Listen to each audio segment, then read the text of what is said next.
April 2nd is World Autism Awareness Day, and obviously for Autism Speaks, it's a huge day for us. Yes. So we have a lot happening, and you can definitely look up all the events and how to register still to Light It Up Blue. Just, anywhere from your local school to major buildings and events. But we have a lot going on, in particular in Los Angeles, which we're excited about.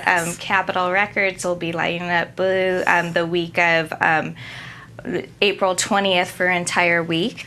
And does everybody know which building that is? We always refer to it as the Jetsons building. Exactly. Because it looks like where the Jetsons lived. It's a round building that has all the little balconies around it, but cool. It's Capitol Records. Yeah, it's pretty cool. It's pretty funky. And it's going to be blue. It's going to be blue. And, we have a great partnership, and I love my sports. So we're very lucky that the Los Angeles Kings actually reached out to us, and they are going to be doing a whole PSA and announcement for World Autism Awareness Day and Autism Speaks, and I will be there, so I'm very excited about that.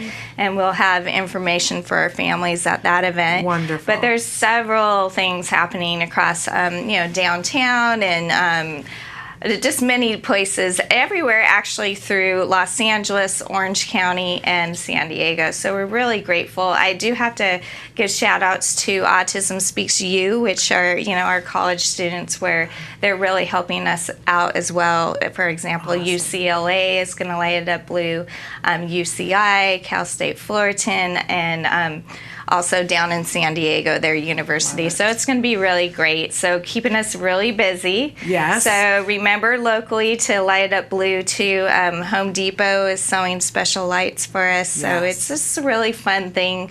It is a fun thing. Yeah, definitely for our kids in the schools too, and just an awareness piece. Yes. We have 10,000 buildings across the world that will be lighting up blue, and all 7 continents. So it's a pretty amazing thing. Absolutely love it. But you got 2 huge events. That you are in charge of? Or, yes. Ooh, don't make me sweat. Yeah. Okay, so which one do you want to talk about first? Well, we have a couple things coming up. Let's talk about the walk. Okay. All right. You know that this is of a particular fondness to me. The first time that I'm going to get emotional. No, and I try it's okay. You'll make me cry too. But. The first time that I ever went to a walk was in Los Angeles at the Rose Bowl for the walk, LA Walk Now for Autism. And it was life-changing for me. For anybody who is out there and feels like they are alone, you have to go to one of these walks to look out over the sea of, and over the years, it's just gotten more and more beautiful because the teams come in different shapes and sizes and colors, and I do mean literally colors, because some people have green hats and some people have orange shirts and some people are wearing red capes, and each one of the shirts tells the story of that team, and you see, it's visual, and you see that none of us is alone. That behind every single individual with autism, there is a group of people who are cheering and really fighting hard for that person to get all the things that they deserve. It takes your breath away, you guys, and for me, I always say it's my battery rejuvenation that I get to come to the walk, and it's like somebody plugging me in for another year, that I know if I need reminding why it's so important that we all hold hands and be together, man, it's at that walk. It's true. It's definitely true. And the people that you meet, it's amazing. Nancy Alspaugh Jackson and I always go together.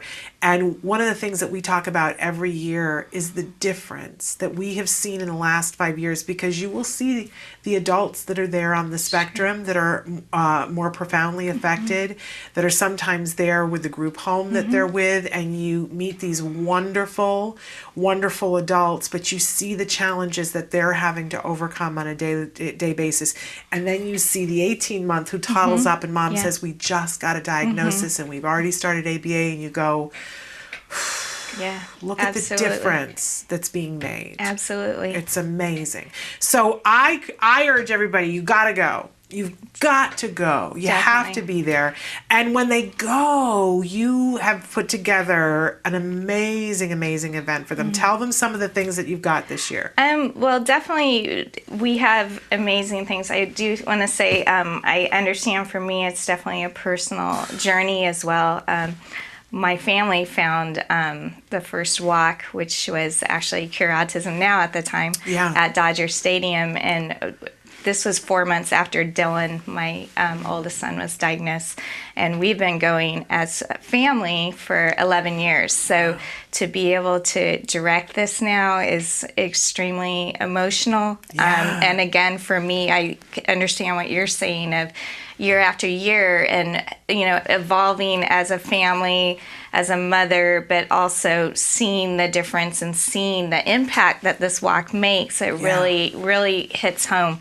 Obviously we want to make it first off for our families, for individuals, and everybody within the community, educating the community, but having resources for our families. We have the largest resource fair in the entire world for autism at this event. There's over 125 vendors, and it's everything you can think of. So, we really try to have a variety. Yeah. So again, if that's the parents with the child that just got diagnosed and they need those beginning services, all the way through school age, and then to also transition into adulthood, really trying to push these services for our kids. So I think that alone, it's a little overwhelming, the resource fair, but it's so important. Yeah. And then we have obviously live entertainment going throughout the event. The event is April 18th at the Rose Bowl. It's 8 to 1 p.m. We have 2 starts. It's a rolling start. So we have opportunities for our families to walk anywhere from 9 a.m. to start till 11 a.m.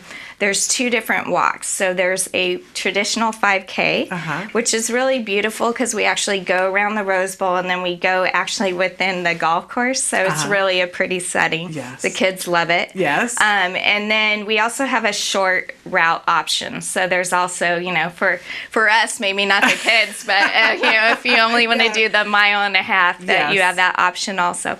We have a great Grand Club, and that's for individuals that raise $1,000 or more. So that's obviously an incentive. And then we have just lots of amazing things. One thing that's great about it is, we have over 400 volunteers.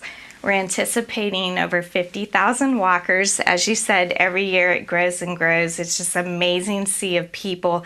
But like you said, all walks of life and all ages, all different types of families, all education, different education backgrounds, demographics, and different working environments. But it all really affects every different family that's out there in Los Angeles. So that's why it's so important to get the word out. I've been very lucky to be speaking with a lot of families and, many that are like us, veterans, but also, it is emotional to speak to people when it's their first walk and to really, for me, it's nice because I can really say that things get better. Yes. And if you do the intervention, if you use these resources that are available to you, that there is hope. Yeah. So I think that's really what's important. Just acceptance at this walk. We're all in the same boat. And it's, no one judges each other at this walk. It's just a really beautiful thing.